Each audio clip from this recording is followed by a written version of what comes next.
رمضان المبارک کی 3 تاریخ کو سیدہ کائنات حضور صلی اللہ تعالیٰ علیہ وسلم کی لخت جگر، جنتی عورتوں کی سردار حضور صلی اللہ تعالیٰ علیہ وسلم کی سب سے پیاری اور چھوٹی صاحبزادی جناب سیدہ فاطمہ الزہرا رضی اللہ تعالیٰ عنہا کا وصال باکمال 3 رمضان المبارک کو ہے۔ تو اس حوالے سے آج میں چند گزارشات آپ سے کرنا چاہتا ہوں۔ میں اکثر کہتا ہوں کہ ان کی شان اور فضائل کا محقق بیان کرنا مجھ جیسے کم علم اور کم مثال کے لیے کچھ بھی نہیں ہے، لیکن بات صرف اتنی ہے کہ ہم نے صرف فضائل اور کمالات نہیں سننے بلکہ ان کی سیرت کو دیکھ کر اپنی سیرت کو بھی ملاحظہ کرنا ہے کہ آیا ہم حضور صلی اللہ تعالیٰ علیہ وسلم کی پیاری لخت جگر کا جس عقیدت اور احترام سے نام لیتے ہیں، کیا اسی عقیدت اور احترام سے ان کی سیرت بھی اپناتے ہیں کہ نہیں۔ بس بات اتنی ہے کہ آج ضرورت اس امر کی ہے کہ حضور صلی اللہ تعالیٰ علیہ وسلم کی پیاری لخت جگر، آپ کا جگر کا ٹکڑا ہمیں بتا گئیں کہ پردہ کسے کہتے ہیں، اور آپ بتا گئیں کہ شوہر کی خدمت کیسے ہوتی ہے، ایک باپ کی قدر کیا ہوتی ہے۔ حضور سیدہ کائنات ہمیں بتلا گئیں کہ شوہر کی عزت کس طرح کی جاتی ہے۔ تو عزیزان محترم، یہ چند ایک باتیں آج ہم سنیں گے۔ دعا ہے اللہ تبارک و تعالیٰ میں عمل کی توفیق عطا فرمائے۔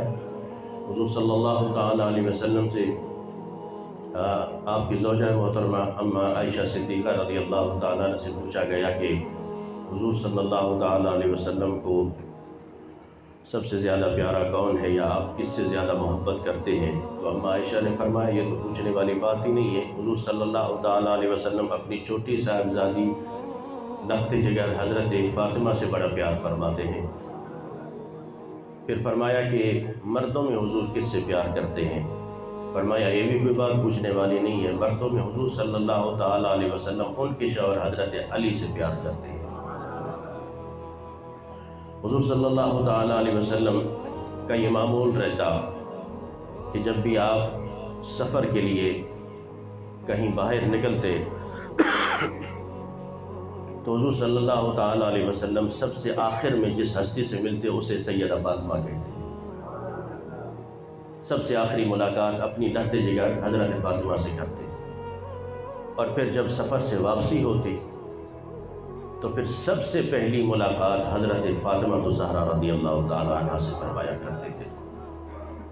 حضرت علی شیر خدا رضی اللہ تعالیٰ عنہ فرماتے ہیں ایک مرتبہ حضور صلی اللہ تعالیٰ علیہ وسلم جہاد کے لیے سفر کے لیے تشریف لے گئے اور مجھے اپنا نائب مقرر کر کے گئے۔ تو حضور صلی اللہ تعالیٰ علیہ وسلم کے سفر پر جانے کے بعد چونکہ میرے پاس مال غنیمت کے پیسے بھی تھے، تو میرے دل نے چاہا کہ آج اپنی زوجہ حضرت فاطمہ کو کیوں نہ تحفہ دیا جائے۔ تو حضرت علی شیر خدا کہتے ہیں میں نے تحفے میں حضرت فاطمہ الزہرا رضی اللہ تعالیٰ عنہ کے لیے ایک سونے کی زنجیر لی۔ سونے کی زنجیر لے کر میں حضرت فاطمہ الزہرا رضی اللہ تعالیٰ عنہ کے پاس آیا اور آ کے کہا کہ میں اور تو کچھ نہیں آپ کو دے سکا، یہ ایک چھوٹا سا تحفہ ہے، اگر آپ قبول فرما لیں۔ حضرت علی شیر خدا کہتے ہیں کہ وہ سونے کی زنجیر حضرت فاطمہ الزہرا نے لے لی مجھ سے اور اپنے گلے میں پہن لی۔ جب حضور صلی اللہ تعالیٰ علیہ وسلم سفر سے واپسی پر تشریف لائے، چونکہ آپ کا معمول تھا سب سے پہلے حضرت فاطمہ سے آپ ملتے تھے، جیسے ہی گھر کی دہلیز پہ قدم رکھا تو حضرت علی کہتے ہیں میں اس وقت موجود نہیں تھا گھر میں، لیکن جب میں واپس آیا میں نے دیکھا کہ سیدہ کائنات زاروں قطار رو رہی ہیں۔ تو میں نے وجہ پوچھی کہ کیا وجہ ہے رونے کی؟ تو حضرت سیدہ فاطمہ الزہرا رضی اللہ تعالیٰ عنہ کہتی ہیں کہ آج جیسے ہی بابا جان گھر کی دہلیز میں قدم رکھ کے داخل ہونے لگے تو ان کی نگاہ فوراً اس زنجیر پر، سونے کی زنجیر پر پڑی، تو حضور صلی اللہ تعالیٰ علیہ وسلم نے اپنا قدم مبارک پیچھے کھینچ لیا اور وہیں دہلیز سے واپس چلے گئے۔ میں اس وقت سے رو رہی ہوں اور چین نہیں آ رہا۔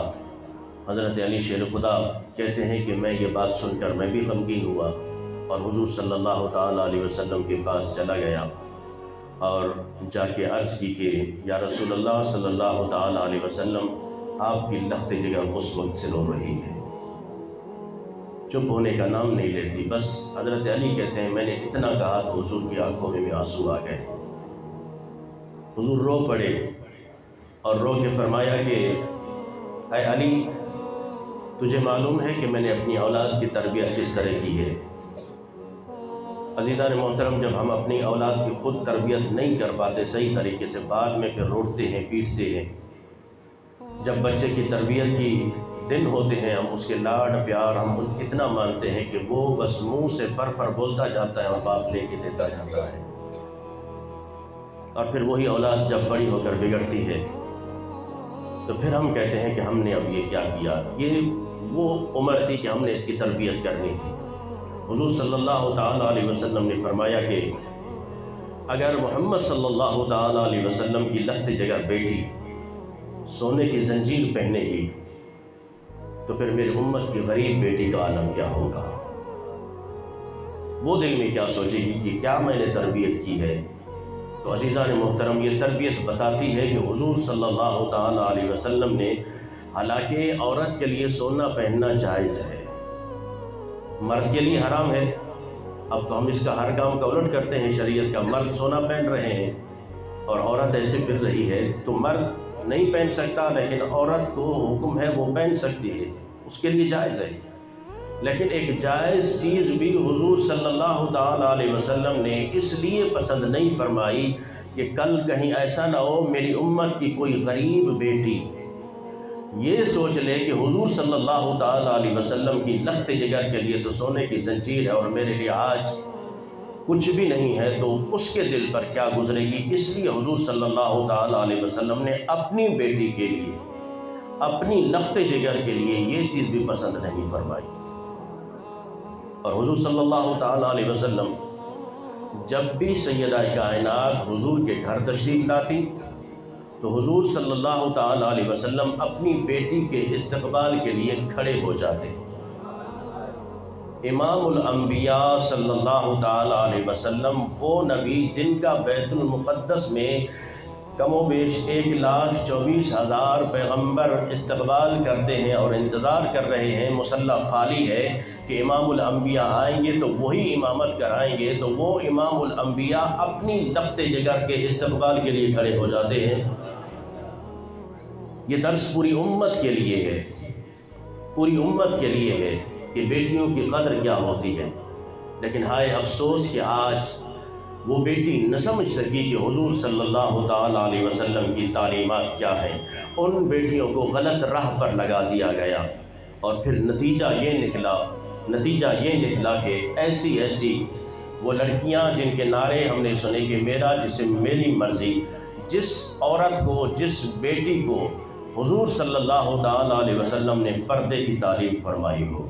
حاتم طائی کی بیٹی جب گرفتار ہو کر حضور صلی اللہ تعالیٰ علیہ وسلم کے پاس آئی تو اس کے سر پہ دوپٹہ نہیں تھا۔ اب تھی دشمن کی بیٹی، کافر کی بیٹی تھی۔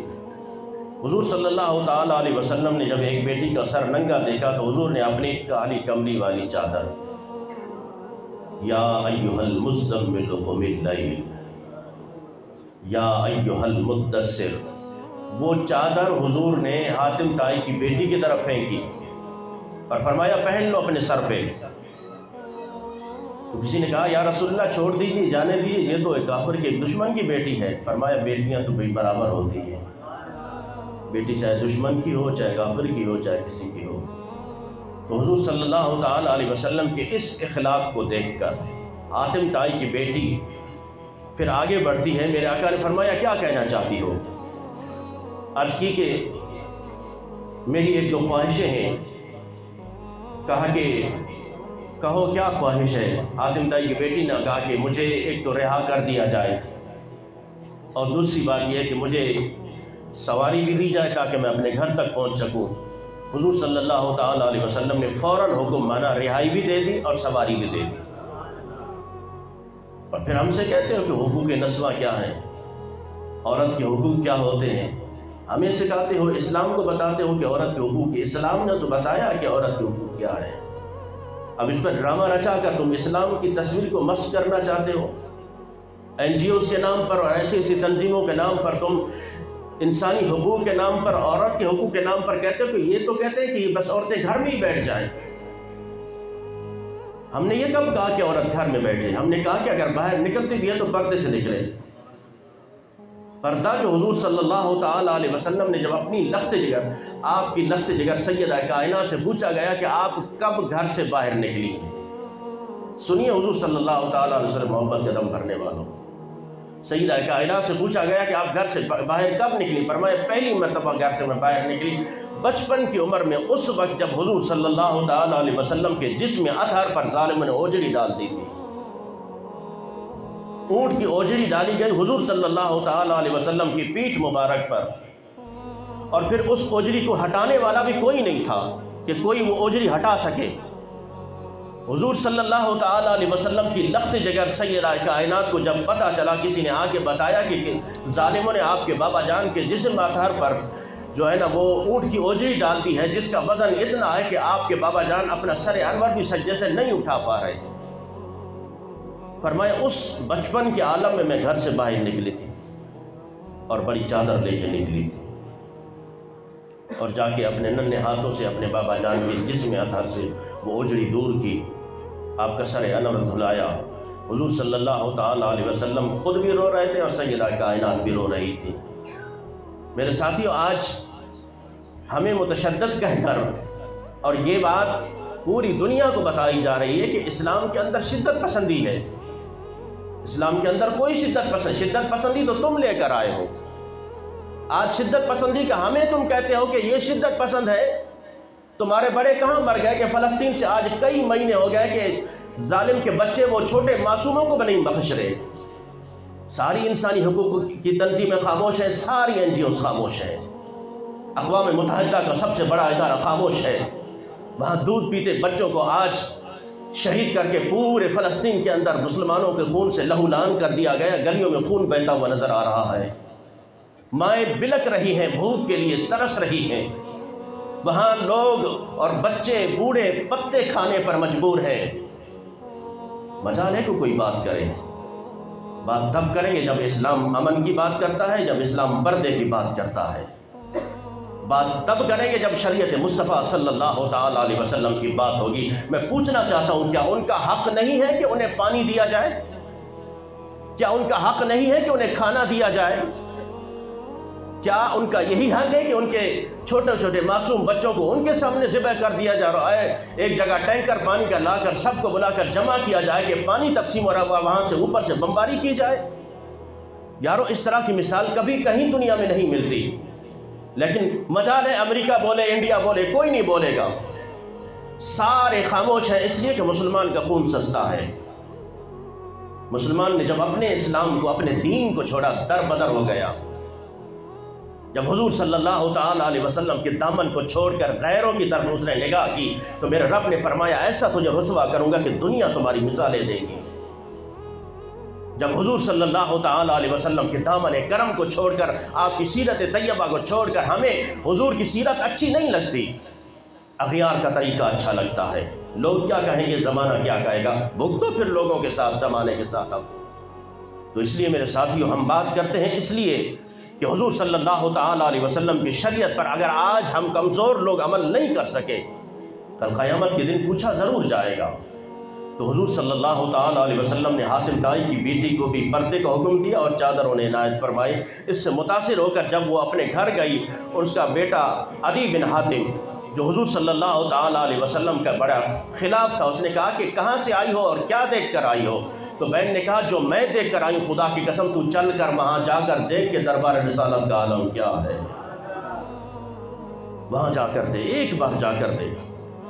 وہ عدی بن حاتم آیا، اس کا بھائی، اور وہاں آ کے کلمہ پڑھ کے مسلمان ہو جاتا ہے۔ کہنے کا مقصد یہ ہے کہ حضور صلی اللہ تعالیٰ علیہ وسلم سے عشق اور محبت کا دم کرنے والوں، سیدہ کائنات نے کہا کہ سب سے پہلے چھوٹی عمر میں اس ٹائم نکلی جب حضور صلی اللہ تعالیٰ علیہ وسلم پر ظالموں نے اجڑی ڈال دی تھی، اور آپ کے پردے کا عالم یہ تھا، پردے کا عالم یہ تھا کہ ایک مرتبہ حضور صلی اللہ تعالیٰ علیہ وسلم آپ کے گھر تشریف لائے اور فرمایا بیٹی عید کا چاند دیکھ لیا؟ عرض کی بابا جان نہیں دیکھا۔ فرمایا ساری دنیا نے دیکھا، تو نے چاند نہیں دیکھا؟ سنیے سیدہ کائنات کا جواب۔ میرے آقا نے فرمایا کہ ساری دنیا نے دیکھا، آپ نے نہیں دیکھا؟ فرمایا یا رسول اللہ جسے دنیا دیکھتی ہے فاطمہ اسے نہیں کیوں دیکھے؟ پوری دنیا کی نظریں جس چاند پر ہوں فاطمہ اس چاند کو بھی نہیں دیکھتی؟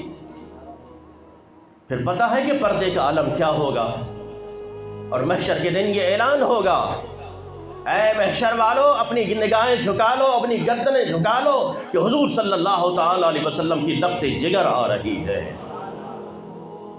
اور ہم اپنی بیٹیوں کو خود دوپٹہ کھینچ رہے ہیں، گھر میں اتنی توفیق نہیں کہ ماں بہن کو کہہ سکے کہ دوپٹہ پہن لے۔ اور پھر عالم یہ بنا کہ آج ابھی یہ تازہ خبر چل رہی ہے فیس بک کے اندر، یہاں کا جو سینٹ ویژن اسکول ہے عیسائیوں کا، وہاں پہ ہمارے مسلمان کے بچے بچیاں پڑھتی ہیں، اور ابھی ریسنٹلی وہاں پہ اسکارف پر پابندی لگا دی گئی ہے۔ ڈوب مرنے کا مقام ہے میرے ساتھیوں، اسکارف ایک پردہ جو ہمیں شریعت نے اسلام نے عطا کیا تھا، تو پھر وہاں کی پرنسپل یہ کہتی ہے کہ آج کے بعد بچیاں اسکارف پہن کر نہیں آئیں گی، جو پہن کر آئیں گی زبردستی اسے اسکارف اتار دیا جائے گا۔ وہ پردہ جو حضور صلی اللہ تعالیٰ علیہ وسلم اپنی بیویوں کو، ازواج مطہرات کو اپنی لخت جگر کو دے کر گئے، وہ پردہ جس کے لیے لخت جگر سیدہ کائنات سیدہ فاطمہ الزہرا رضی اللہ تعالیٰ عنہ ساری زندگی آپ کہتے ہیں کہ آپ کے ان بالوں کے آسپیدی کو، آپ کے دوپٹے کو کبھی نہ چاند نے دیکھا نہ سورج نے دیکھا، اور حضور صلی اللہ تعالیٰ علیہ وسلم کی لخت جگر سیدہ کائنات فاطمہ الزہرا رضی اللہ تعالیٰ عنہ ایک مرتبہ اسماء بنت امیس، یہ کون ہے؟ یہ زوجہ ہے جناب صدیق اکبر رضی اللہ تعالیٰ عنہ کی۔ آپ کہتی ہیں میں سیدہ کائنات کی نوکرانی تھی، آپ جب علیل ہوئی تو میں گھر کا سارا کام خود کیا کرتی تھی۔ ایک مرتبہ جب میں گھر میں داخل ہوئی دیکھا کہ سیدہ کائنات رو رہی ہیں، زاروں قطار آنکھوں سے آنسو ہیں۔ میں قریب بڑھی اور آپ کا ہاتھ چوما، ہاتھ پہ بوسہ دیا۔ میں نے کہا کہ حضور کی لخت جگر کیوں رو رہی ہو؟ حضرت سیدہ کائنات نے کہا کہ اس لیے رو رہی ہوں کہ اے اسماء، تجھے معلوم ہے کہ جب کسی عورت کا انتقال ہوتا ہے تو انتقال کے بعد اسے ایک کپڑے میں، چادر میں لپیٹ دیا جاتا ہے۔ جس چادر میں لپیٹا جاتا ہے تو جس عورت کا جسم ابھرا ہوا ہے یا پیٹ ابھرا ہوا ہے تو وہ اس چادر سے پتہ چل رہا ہوتا ہے کہ اس کا پیٹ ابھرا ہوا ہے یا اس کی جسامت اتنی ہے۔ میں اس لیے رو رہی ہوں کہ کل اگر میرا انتقال ہو جائے گا لوگ میرے اوپر بھی کپڑا ڈال دیں گے، میں نہیں چاہتی کہ میرے جسم کے ڈھانچہ بھی کسی کو معلوم ہو سکے، نہیں چاہتی میں یہ، اس لیے رو رہی ہوں کہ کیا بنے گا۔ حضرت اسماء بنت امیس کہتی ہیں کہ گھبرانے کی ضرورت نہیں، آپ پہلے زوجہ رہ چکی ہیں حضرت جعفر طیار کی۔ حضرت جعفر طیار حضرت علی شیر خدا کے بھائی ہیں، پھر ان کا جب جنگ موتا میں انتقال ہو گیا، شہید ہو گئے، تو اس کے بعد آپ بیوہ بنی۔ بیوہ بننے کے بعد آپ نے نکاح کیا صدیق اکبر رضی اللہ تعالیٰ عنہ سے۔ تو آپ نے فرمایا میں پہلے بابی رہ چکی ہوں حضرت علی شیر خدا کی، اور میں اپنے شوہر کے ساتھ جب ہم نے حبشہ کی طرف ہجرت کی، جب ہم حبشہ چلے گئے تو اس وقت اس ٹائم میں جو حبشہ کی عورت فوت ہوتی تھی تو اس حبشہ کی عورت کے انتقال کے بعد اس کی چارپائی پر 4 لکڑیاں باندھی جاتی تھیں، اور ان 4 لکڑیوں میں کپڑا اس طرح لپیٹ دیا جاتا تھا جس طرح کوئی ڈولی بنائی جاتی ہو۔ آپ گھبرائیے نہیں، جب آپ کا انتقال ہوگا میں بھی اسی طرح عمل کروں گی۔ آپ کے جسم کو بھی کوئی نہیں دیکھ سکے گا، آپ کے کفن کو بھی کوئی نہیں دیکھ سکے گا۔ تو سیدہ کائنات نے خوش ہو کے، آپ لیٹی ہوئی تھی، فوراً اٹھ کے بیٹھ گئی، خوشی میں اٹھ کر بیٹھ گئی سیدہ کائنات حضرت فاطمہ الزہرا رضی اللہ تعالیٰ عنہ، اور خوش ہو کے فرمایا کہ تو نے اسی طرح ہی کرنا ہے جو طریقہ تو دیکھ کر آئی ہے۔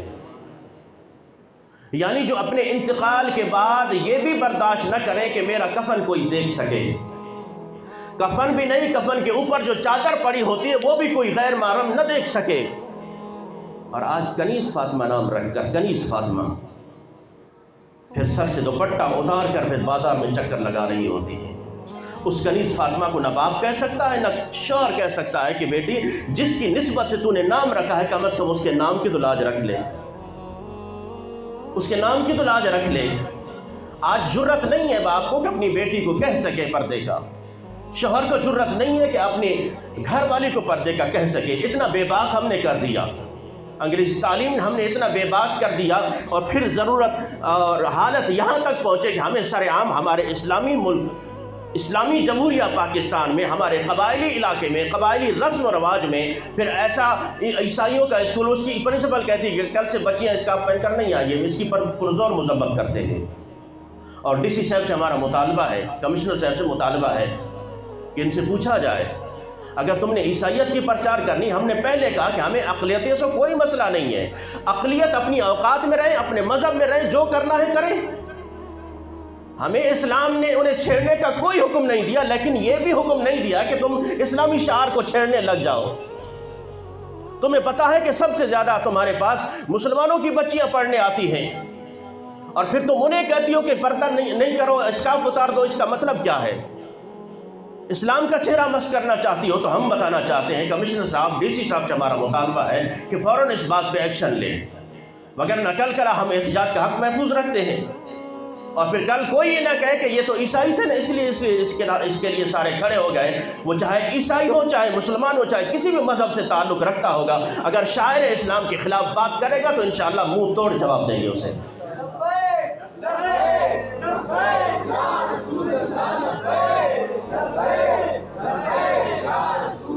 اور خدا را میں اپنے مسلمانوں سے بھی یہ گزارش کرتا ہوں کہ خدا کے لیے اگر یہ اس اسکول میں اگر وہ بچی نہیں پڑھ سکی تو کسی اور اسکول میں پڑھ لے گی۔ اگر آپ کے اندر اسلامی غیرت تھوڑی سی بھی ہے، اگر ایمانی غیرت تھوڑی سی بھی موجود ہے، آج سے اپنی بچی کو وہاں سے نکال لیں، کہ ہمیں ایسی تعلیم نہیں چاہیے جس تعلیم میں ہماری بچیوں سے اسکارف چھینے جائیں، ہمیں ایسا معاشرہ نہیں چاہیے جس معاشرے میں ہماری اپنی بچیوں سے اسکارف اتار دیے جائیں۔